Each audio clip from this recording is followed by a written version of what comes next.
આજે આપણે મહારાજનો એક પ્રસંગ જોઈશું કે મહારાજની મૂર્તિ અંતરમાં બેસી ગઈ. અષાઢી સંવત 1867માં શ્રીજી મહારાજ જૂનાગઢમાં પધાર્યા હતા. તે સમયનો આ પ્રસંગ છે. શ્રીજી મહારાજ જીરણગઢમાં થોડા દિવસ રહ્યા. હરિભક્તોને ઘેર પધરામણીએ પધારતા, જમવા પણ જતા. મહારાજ હરિભક્તોને ત્યાં જમવા પધારતા, તેથી ગોકળદાસ ભાટિયાને પણ ઈચ્છા થઈ કે મહારાજને આપણે ઘેર બોલાવીએ. મહારાજ માટે શુદ્ધ રસોઈ તેમણે તૈયાર કરાવી. તેમની માને સત્સંગ પ્રત્યે દ્વેષ હતો. તે સ્વામિનારાયણને જાદુગરા કહેતી. નવો પંથ ચલાવ્યો છે તેવું પણ કહેતી. તેનો દીકરો સત્સંગી થયો તે તેને ન ગમ્યું.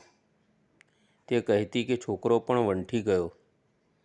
આજે તેણે નક્કી કર્યું કે સ્વામિનારાયણ ભલે ઘેર આવે, પણ મારે તેનું મોં જોવું નથી. મહારાજ પધાર્યા, પણ ડોશી સંતાઈ ગઈ. મહારાજ આ જાણી હસવા લાગ્યા. સાથેના સંતોએ પૂછ્યું, મહારાજ કેમ હસો છો? મહારાજે હસતા હસતા કહ્યું, આ ગોકળની માને અમારું મોઢું જોવું નથી, તેથી તે સંતાઈ ગઈ છે. પણ તે ક્યાં જાણે છે કે અમે તો 4 ચક્ષુ ભેગા ન થાય તો પણ અંતરમાં પેસી જઈએ એવા છીએ. પછી મહારાજ હાથ પગ ધોઈ બાજોટ ઉપર બિરાજ્યા. બ્રહ્મચારી થાળ લાવ્યા. મહારાજ ભાવથી જમ્યા. પાસે બેઠેલા સંતોને તથા ગોકળ ભાટિયાને પ્રસાદી આપી. પછી ચડું કરી ઉઠ્યા. બ્રહ્મચારીએ મુખવાસ આપ્યો. સંતો જમી રહ્યા ત્યાં સુધી મહારાજ વિરાજ્યા. પછી ઉતારે જવા ઉઠ્યા. મહારાજ અને સંતો ઘરની બહાર નીકળ્યા એટલે ગોકળની માએ જરાક ખડકી ઉગાડીને મહારાજ સામે જોઈ લીધું. મહારાજે પણ તે જ વખતે તેના ઉપર દ્રષ્ટિ કરી દીધી અને મહારાજની મૂર્તિ તેના અંતરમાં પેસી ગઈ.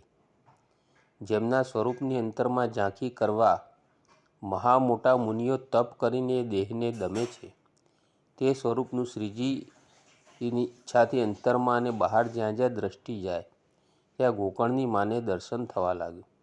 પણ આ દર્શનથી તે અકળાઈ ગઈ. તેને લાગ્યું કે સ્વામિનારાયણે તેના ઉપર કામણ કર્યું છે. તેની મૂંઝવણ વધી ગઈ.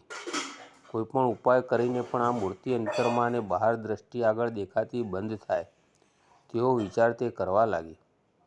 તેમાં તેને એકાએક સૂઝ્યું, સ્વામિનારાયણને ન માનનારા હોય તેની પાસે જાઉં. તે બાજુના ઘરમાં ગઈ.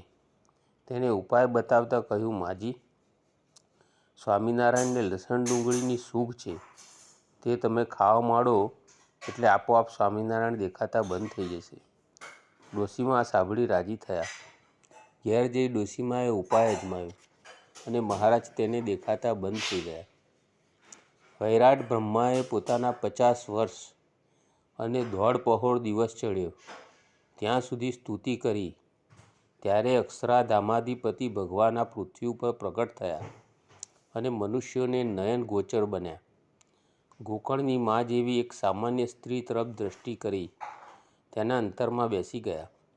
તે તો તેમની અનવિધિકાતિશય કૃપા જ કહેવાય. પરંતુ સાથે સાથે માયાનું પણ જોર એટલું જ હતું કે ભગવાનને અંતરમાં કે બહાર ક્યાંય ટકવા જ ન દે. ગોકળની મા એ માયાની ઝપટમાં તેના જાળમાં પેઠી અને આ દિવ્ય સુખથી વંચિત થઈ ગઈ. શ્રી સ્વામિનારાયણ ભગવાનની જય. અક્ષર પુરુષોત્તમ મહારાજની જય.